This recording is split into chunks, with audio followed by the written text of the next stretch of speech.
할렐루야. 오늘 찬양이 너무나 은혜스러웠습니다.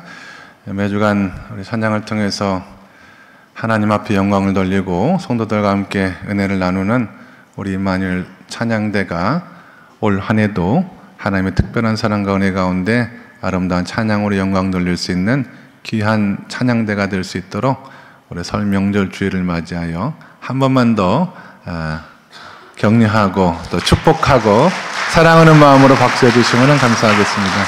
네, 고맙습니다. 자, 앞에 계신 분들에게 축복하며 인사하도록 하겠습니다. 새해 축복 많이 받으세요. 이렇게 한번 인사해 주시면 감사하겠습니다.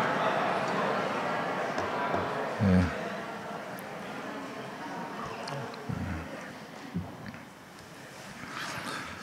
자, 오늘 드려진 예배 가운데 하나님의 큰 영광이요, 또 예배하는 성도들의 마음 가운데는 하늘의 기쁨과 평강이 넘치는 예배가 될 수 있기를 간절히 바랍니다. 설 명절을 앞에 두고 제가 최근에 오랜 시간 목자들과 함께 교육을 진행하지 않습니까? 목자들께서 목장교회에 대한 말씀을 조금 자주 교인들과 나눌 수 있는 시간을 마련해 주시라, 설교해 주시라라고 하는 요청들이 너무 많아서 우리가 준비하고 있는 목장교회 올 한 해뿐만 아니라 앞으로 계속해서 우리 교회가 세워갈 목장교회에 대한 말씀을 지난 시간에 이어서 오늘도 좀 나누려고 준비를 했습니다. 기독교가 세상 속에서 차지하고 있는 위상이라고 할까요? 위치가 점점점 설악해가고 있는 이 시대에 하나님께서 사용하시는 교회들을 공통적으로 보면 그건 우리나라뿐만 아니라 전 세계적으로 하나님께서 건강하게 사용하시는 교회에게는 세 가지가 반드시 포함되어 있습니다. 그 세 가지가 뭐냐면 하나는 소그룹이고 또 하나는 평신도이고 마지막 세 번째는 영성입니다. 이 시대 하나님께서, 이 시대 성령님께서는 이 세 가지 통로를 통해서 역사하신다고 저는 그렇게 믿어요. 그래서 소그룹이 활성화되어져 있고 평신도에 의해 주도되며 하나님, 그 그리스도의 영성으로 온전히 세워지는 이 교회들을 통해서 하나님의 역사들이 이루어지고 있다. 그런 의미에서 목장교회는 이 세 가지의 가치를 아우르는 교회고 이 세 가지의 가치를 추구하는 교회다라고 말씀을 드릴 수가 있습니다. 지난 시간에 저는 우리에게 왜 목장 모임이라고 하는 그런 것이 필요한 것인가에 대해서 두 가지를 말씀드렸거든요. 하나는 무엇이냐면은 신앙생활 하면서 진정한 코이노니아를 어디서 경험할 수 있느냐? 목장 모임이라고 하는 소그룹을 통해서 경험할 수 있기 때문에 이 코이노니아라고 하는 것이 그냥 단순히 밥 먹고 차 마시는 그런 코이노니아를 말하는 것이 아니라 삶을 나누고 삶을 함께 참여하는 그런 의미에서 성경이 말하고 있는 코이노니아가 이루어지게 되면 참 놀라운 것이 말이죠. 단순한 삶의 진솔한 나눔들, 살아왔던 이야기들, 또 행복하고 기쁘고 슬펐던 이야기들, 인생을 살면서 성공하고 실패했던 순간들, 이런 자기 삶을 온전히 나누는 이 단순한 교제를 통해서 놀라운 치유의 역사와 그리고 위로와 변화를 경험하는 일들이 많이 일어나기 때문에 반드시 교회 사역 가운데는 이 목장 모임이 필요하구나라고 하는 그 필요성을 절감하게 되었고요. 또 하나는 무엇이냐면 성도들의 영적이고 육신적인 성장을 도모하는데 가장 효과적인 도구가 되기 때문에 그렇습니다. 사실 주일 예배 여러분이 참석하시고 같이 말씀도 나누고 하나님 앞에 찬양도 드리고 하지만 성도 개개인이 가지고 있는 삶의 문제라든지 영적인 문제에 대해서 온전한 도움을 받기는 매우 어려워요. 목사님의 말씀 증거에도 한계가 있습니다. 왜냐하면 성도님들마다 각각 생각이 다르고 영적 수준이 다르고 삶의 필요가 다 다르기 때문에 그 모든 것에 꼭 맞추어서 유익을 나눠주기가 한계가 있다는 거예요. 근데 적은 수로 모이는 목장에서는 얼마든지 이것이 가능할 수가 있다라고 하는 것입니다. 성도님 개개인들의 사정과 형편을 알고 함께 기도하고 섬김을 통해서 그 문제들을 해결하고자 할 때 정말 가족 같은 사랑을 경험하고 또 하나님께서 은혜를 베풀어 주셔서 삶의 문제가 하나 둘 해결되면 그렇게 기쁠 수가 없어요. 그래서 그런 모임을 통해서 섬김을 통해서 우리 가정 또 성도님 개개인들마다 성장하고 변화되는 은혜를 누릴 수가 있기 때문에 교회 사역 가운데 이 목장은 반드시 필요하다라고 하는 말씀을 우리 지난 시간에 함께 나누었습니다. 우리 교회가 이와 같은 목장, 하나님께서 기대하시는 교회로서의 모습을 갖추어가면 오늘 성경에 기록되어져 있는 수많은 초대교회 역사들과 응답들이 우리 교회를 통해서 그대로 이루어지게 될 줄로 믿습니다. 이런 목장교회는요, 한 영혼이 천하보다 귀하다. 하나님께서는 온 천하를 사랑하시되 한 영혼 한 영혼을 목숨을 다해 사랑하신다라고 하는, 이거 신학적으로 하면 생명신학의 기초를 두는 거예요. 성경이 말하고 있는 온 천하는 다른 말이 아니라 한 영혼을 말합니다. 그래서 교회를 섬기면서 우리가 많은 성도들이 예배를 드리고 있지만, 그러나 한 영혼 한 영혼이 하나님의 사랑과 은혜 가운데 세워져 갈 수 있는 것에 초점을 둔 것이 바로 목장교회 사역이라고 할 수가 있어요. 저는 하나님께서 이 땅에 교회를 세우신 이유와 목적이 무엇이냐라고 물어본다면, 하나님을 알지 못하는 한 영혼을 사랑과 정성을 다해서 돌보고 섬겨서 하나님의 자녀된 삶을 회복시키게 하시기 위해서 이 땅에 하나님께서 교회를 세워주셨다고 믿습니다. 그런 회복된 영혼들이 모여서 세상 곳곳에서 하나님의 나라를 이루어가는 것이 하나님의 뜻과 소원이라고 한다면, 교회는 그걸 고민해야 되는 거예요. 어떻게 하면 이 한 영혼들을 하나님의 은혜 가운데 온전한 하나님의 사람으로 세우게 될 것인가, 그 고민 가운데 그들을 정말 진실된 사랑으로 섬기고 돌보지 않으면 하나님의 형상을 회복할 수가 없기 때문에 어떻게 이 사역을 효과적으로 감당해 나아갈 수 있을까 하는 고민 속에서 나온 것이 바로 목장교회라고 할 수가 있습니다. 제가 이와 같은 목장교회에 대한 깨달음을 얻기까지는 상당히 저에게도 많은 아픔들이 있었습니다. 제가 처음에 담임 목사가 되어서 목회를 시작했던 교회가 있었습니다. 참 신기하게도 그 사역 가운데 하나님께서 부흥을 경험할 수 있는 축복을 주셨어요.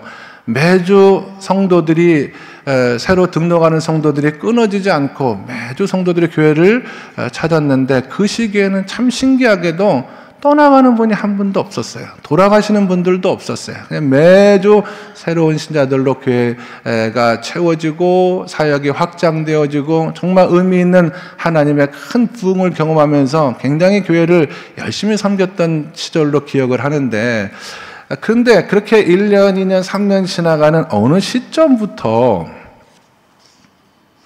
참 이상한 것이, 교회를 함께 섬겼던 기둥과 같은 일꾼들이, 가정들이 이런저런 이유를 따라서 교회를 떠나가는 일이 벌어지기 시작한 거예요. 어떤 분은 사업장이 지방으로 이전을 하는 바람에 할 수 없이 가정이 이사를 가게 되고, 또 어떤 가정은 남편과 자녀들의 신앙을 온전히 세워지기 위하여 집 가까운 곳에 있는 대형교회에 등록을 하면서 교회를 떠나가는 일들이 생기기 시작한 겁니다. 갑자기 기둥과 같은 일꾼들이 하나 둘 교회를 떠나갈 때 마음에 큰 낙심이 되었죠. 근데 그 시기에 하나님께서 저희 교회에 새로 보내주시는 분은 어떤 분이셨냐면, 정말 나이 많아 병든 어르신들, 또 한없는 교회의 돌봄과 섬김만을 필요로 하는 그런 힘없는 사람들만 하나님께서 우리 교회에 보내주시는데, 제가 그때 하나님 앞에 단단히 삐져서 따진 적이 있었거든요. 지금 그렇게 생각하면 그러면 안 되죠. 하나님, 저 이렇게 하시면 목회 못합니다. 제가 막 그랬어요. 지금 기둥과 같은 일꾼들의 가정을 더 보내주셔도 모자랄 판인데, 교회를 이 부흥시키고 세워가는데 기둥과 같은 가정을 10가정은 더 보내주셔야 되는데 그런 가정은 다 빼가시고 도움이 안 되는 그런 가정들만 보내주시면 제가 어떻게 이 교회를 섬길 수가 있겠습니까? 하고 하나님 앞에 엄청 따진 적이 있었거든요. 악한 기도죠, 사실. 뭘 몰랐던 시절이었습니다. 그때 하나님께서 저에게 주셨던 음성이 있어요. 이 목사에게 주신 음성이 무엇이냐면, 나는 네 교회가 도움이 되는 사람들만 찾지 말고 도움이 필요한 사람들을 찾아가는 그런 교회가 되길 원한다. 그런 음성을 하나님께서 주셨거든요. 너희 교회에게 도움되는 사람들만 찾지 말고 정말 너희의 도움을 필요로 할 수 있는 그런 사람들을 찾아 섬기는 것이 바로 나의 뜻이다라고 하는 하나님의 음성이 제 목회를 바꾼 거예요. 제 인생을 바꾼 겁니다. 그래서 그날부터 온 성도들과 함께 목회와 방향을 바꾸고 우리의 도움이 필요한 사람이 정말 어디에 있는가, 누구인가를 찾기 시작하고 성도들과 함께 기도하면서 그 사역을 감당해 나아갈 때 하나님께서는 말할 수 없는 평안과 기쁨을 교회에 허락해 주셨을 뿐만 아니라 그 일들을 통해서 우리의 신앙과 믿음이 정말 순전해지고 하나님께서 원하시는 교회의 모습이 무엇인가에 대해서 깨닫는 놀라운 은혜를 저에게, 성도들에게 허락해 주셨던 경험이 있어요. 제가 지금은 이렇게 담담하게 말씀드리지만 그 음성을 듣고 제가 얼마나 많이 울었는지 몰라요. 하나님 앞에 정말 회개하는 마음으로 정말 많은 시간 눈물로 기도했고, 비로소 하나님께서 교회를 이 땅에 세워주신 목적이 무엇이고 목사와 교회는 어떻게 이 교회 사역을 감당해 나아갈 것인가에 대한 깨달음을 그 사건을 통해서 경험할 수가 있었다라고 하는 것입니다. 그래요. 지금도 우리 교회도, 우리 주변에는 우리의 도움을 필요로 한 영혼들이 너무너무 많습니다. 조금만 우리가 관심을 가지고 보면 강도 만난 사람들, 애통하는 사람들, 또 연약한 사람들, 지극히 작은 사람들이 주변에 너무너무 많아요. 그 사람들을 찾아 그들의 삶의 필요를 채워주고 그들의 곁에서 함께 기도하며 섬김의 사명을 감당하는 그 교회가 하나님이 기대하시는 교회예요. 저는 목사였지만 하나님 마음을 몰라도 너무나 몰랐어요. 하나님께서 왜 교회를 세워주셨고, 하나님께서 왜 예수 그리스도를 세상에 보내주셨고, 하나님께서 왜 우리로 하여금 성도가 되어 그리스도인이 되어 하나님을 예비하며 이 세상을 살아가게 하셨는가에 대한 그 목적과 사명에 대해서 너무나 몰랐는데, 제가 그 사건의 경험을 통해서 교회의 존재의 목적과 의미에 대해서 깨닫고, 그래서 가는 교회들마다, 섬기는 교회마다 목장이라고 하는 작은 모임들을 만들어서 그 안에서 섬김과 사랑을 통해서 성도들의 변화를 경험하고 한 걸음 더 나아가서 그 목장의 경험을 가지고 주변에 많은 영혼들을 섬기는 그런 사명을 감당하는 섬기는 교회로 바꾸어가는 그런 은혜를 경험하게 되었습니다. 성경을 통해서 보시면 예수님께서 평생을 살아가신 동안에, 세상에 사시는 기간이었겠습니다마는 예수님에게 분명한 좌우명이 하나 있었던 것을 우리가 말씀을 통해서 압니다. 좌우명이라고 하는 것을 신학적으로 말하면 예수님의 인생관이라고 말할 수가 있는데, 예수님의 인생관은 이거예요. 나는 세상에 섬김받으려는 삶을 살아가지 않을 것이다. 나는 세상에서 할 수만 있다면 수많은 사람들을 섬기면서 살아가겠다. 이 섬김의 인생관이 바로 예수님의 인생관이거든요. 여러분과 제가 하나님의 은혜로 주의 자녀가 되었다라고 한다면, 예수 그리스도를 우리 삶의 구세주와 주님으로 영접했다면요, 우리의 인생관도 사실은 예수님의 인생관과 같아야 돼요. 우리도 예수님처럼 매일의 삶을 내가 다른 사람에게 섬김받는 것을 목적으로 하지 않고, 할 수만 있다면 내가 다른 사람들보다 더 높은 자리에서 사람들을 하대하는 삶을 살아가는 것을 목적으로 삼는 것이 아니라 예수님처럼 예수님의 인생관을 따라 오늘 내 주변에 있는 가족들로부터 성도들과 세상에 만난 많은 사람들을 내가 어떻게 하면 섬기면서 살아갈 수 있을까라고 하는 것이 저와 여러분의 인생의 목적이 되어야 된다라고 하는 것입니다. 여러 가지 이유가 있겠습니다만, 신앙생활 하시는 성도들 가운데 목사님, 신앙생활이 때때로 매우 어려워요 라고 말씀하시는 분들의 그 사정들을 가만히 들어보면 본질은 이거예요. 예수님처럼 우리 신앙생활은 예수님처럼 섬기며 살아갈 때의 만족과 기쁨과 은혜가 우리 삶을 지배하거든요. 다스리거든요. 그런데 입으로는 예수님을 사랑하고 예수님의 자녀라고 말하고 예수님처럼 살겠다고 말하지만 정말 삶의 자리에서는 사람들을 섬길 줄 모르고 오히려 내가 섬김받는 위치에 서려고 하는 그런 신앙의 모순이 우리 신앙생활을 힘들고 어렵게 만드는 것은 아닌가 한 번쯤은 생각해 볼 필요가 있다라고 하는 것입니다. 예수님의 인생관이 정말 그러하다라고 한다면 우리도 그와 같은 인생을 살아가는 것이 마땅하죠. 아까 하나님 아버지께서 저에게 너의 도움이 되는 사람들만 찾아가지 말고 너와 내 교회에 도움을 필요로 하는 사람들을 찾아 섬기라고 하는 그 말씀도 예수님의 인생관을 따라 내가 내 교회가 살아갔으면 좋겠다라고 하는 그런 하나님의 음성으로 제가 들었습니다. 오늘 베드로전서 5장 2절로 3절 본문의 말씀은 평신도 지도자들을 향해서 주시는 하나님의 말씀인데요. 자, 2절과 3절의 말씀을 다시 한번 읽어보도록 하겠습니다. 베드로전서 5장 2절과 3절 다 같이 시작.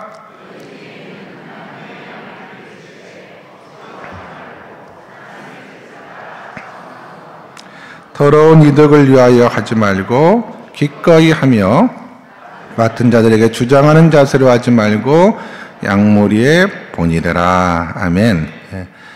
여기 억지로 하지 말고 자원함으로 하며 라는 말은 기쁜 마음으로 섬기고 싶은 마음으로 하라라고 하는 그런 뜻입니다.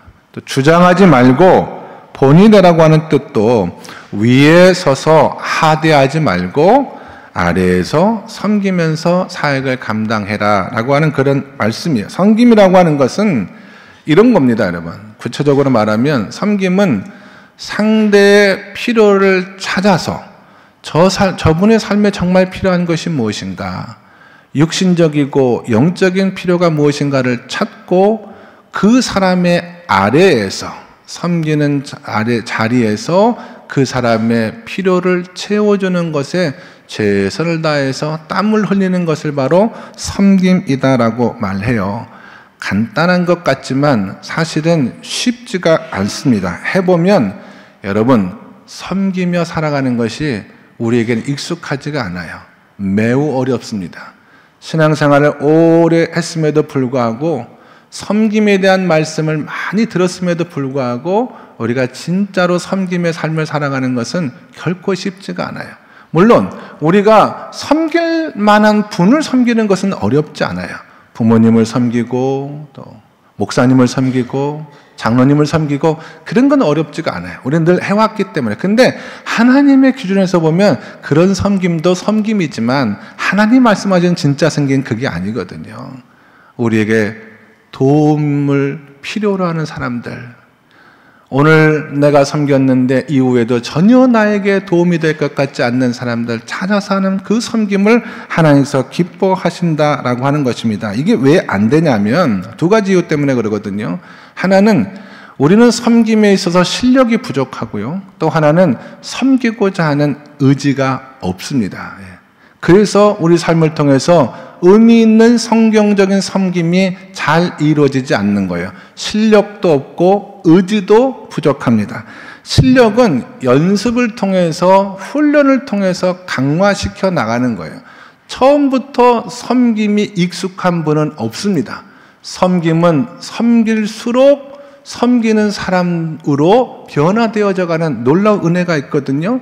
작은 물이 흘러서 길을 내다보면 점점 그 길이 넓어지고 그 물길이 깊어지는 것처럼 섬김의 삶을 살아가면 살아갈수록 더 잘 섬기는 사람으로 우리가 변해져 가는 거예요. 운동을 할 때에도 처음부터 운동 잘하는 사람이 없잖아요.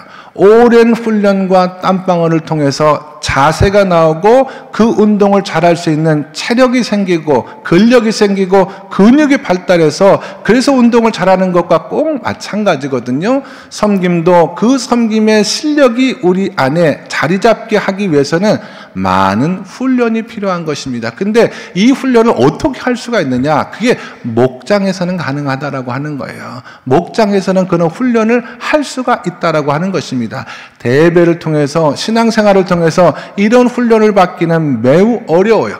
집중된 성경 공부라든지 목장이라고 하는 모임을 통해서 우리는 상대방의 필요가 무엇인가를 찾고 그 필요를 내가 어떻게 기도와 사랑으로 채워줄 수 있는가라고 하는 것을 비로소 훈련할 수 있기 때문에 이런 섬김이 목장교회 안에서 하나둘 이루어지다 보면 교회 전체 분위기가 뭐 말로 표현할 수는 없는데 굉장히 따뜻한 교회로 변하고요. 성도들을 한 번을 교회에서 예배드릴 때 만나도 그 눈빛이 무엇인가 나의 필요가 무엇인가를 찾으려고 하고 어떻게 하면 내가 저분을 세워주고 도와주실 것이라고 하는 그런 마음으로 우리 성도들이 신앙생활하는 교회로 변화되어져 가는 은혜가 있습니다. 이 실력의 문제는 훈련을 통해서 해결할 수가 있는 것이고요.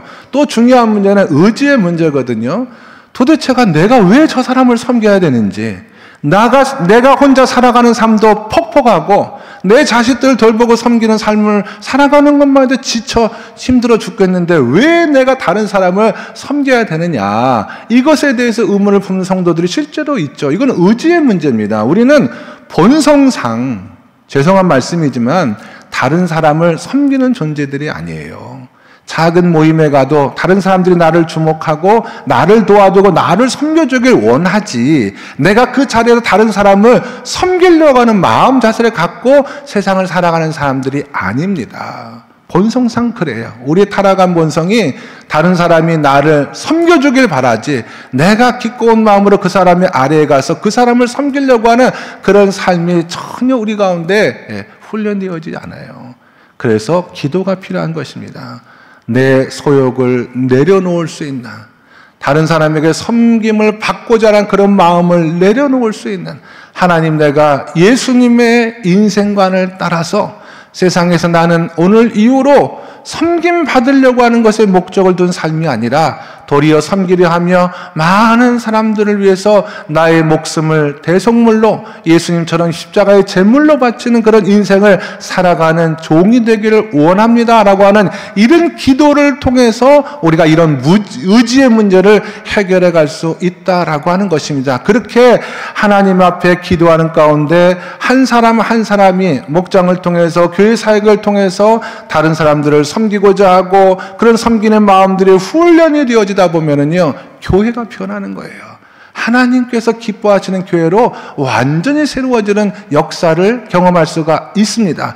저는 기도 제목이 하나 있어요. 우리 성도님들은 성도님들에게 동의를 구한 적은 한 번도 없지만 저는 혼자 그렇게 기도해요. 하나님, 우리 교회 모든 성도들의 남겨진 생애를 살아가는 그 삶의 태도와 모습이 초대교회 300년 동안 이루어졌던 이 성령의 놀라운 역사를 이루어갔던 그 교회와 그 성도들의 삶을 본받을 수 있게 해달라고 그렇게 좀 기도하거든요. 초대교회 성도들처럼 섬길 줄 아는 성도들, 섬길 줄 아는 교회가 되게 해달라고 하나님 앞에 기도하고 있습니다. 빌립보 교회에는 누디아 같은 평신도 지도자가 있었죠. 고린도 교회는 스데바나라는 종이 있었고, 로마 교회는 브리스길라와 아굴라와 같은 여러분의 교회도 익숙한 하나님의 종들이 성경에 기록이 되어져 있는데 그 사람들의 공통점이 무엇이냐? 그분들은 모두 섬김의 달인들이에요. 섬길 줄 아는 사람 정도가 아니라 섬김의 달인입니다. 우리가 성경에 그분들에 관한 이야기를 가만히 이 관점에서 바라보면 이분들이야말로 어떻게 이렇게 매일의 삶을 통해서 섬김의 삶을 이루며 마치 예수 그리스도를 닮은 삶을 살아갈 수가 있을까라고 하는 관점으로 성경을 읽다 보면 너무나 은혜가 되거든요. 저는 우리 양림교회가 이와 같은 교회를 이루어갈 수 있도록 하나님이 기대하시고 우리 성도들의 마음속에 섬길 줄 아는 그런 신앙생활의 삶을 살아갈 수 있는 교회가 되길 바라고요. 그런 교회가 되게 하기 위해서 반드시 필요한 것이 우리에게 목장과 같은 작은 모임들이고, 그 모임을 통해서 우리가 하나님의 사랑을 경험을 하고 나눔과 섬김을 통해서 섬길 줄 아는 사람들로 성장해서 우리 하나님께서 우리 교회를 통해서 기대하시고 또 우리 교회를 통해서 섬길받을 우리 교회에 필요로 하는 모든 세상의 사람들을 구원하고 그들의 삶을 변화시킬 수 있는 이 하나님의 위대한 역사 가운데 쓰임받을 수 있는 우리 양림교회 모든 성도님들 가질 수 있기를 예수 그리스도의 이름으로 간절히 축원합니다. 기도하겠습니다. 자비로우신 하나님 아버지, 목장교회를 통하여 하나님께서 기대하시고 원하시는 마음의 소원을 이루어드릴 수 있는 우리 양림교회가 될 수 있도록 인도하여 주시옵소서. 목장교회 안에 소속될 수많은 평신도들을 통하여 하나님의 사랑을 세상 곳곳에 아름답게 증거하며 섬기며 살아갈 수 있는 역사들이 이루어질 수 있도록 축복하여 주시어서 예루살렘 교회와 안디옥 교회와 고린도 교회와 빌립보 교회와 에베소 교회와 성경에 기록된 이 놀라운 교회의 역사들이 우리 양림교회를 통해서 계속해서 쓰여져 갈 수 있도록 하나님 인도하여 주시옵소서. 예수 그리스도 이름 받들어 기도드리옵나이다. 아멘.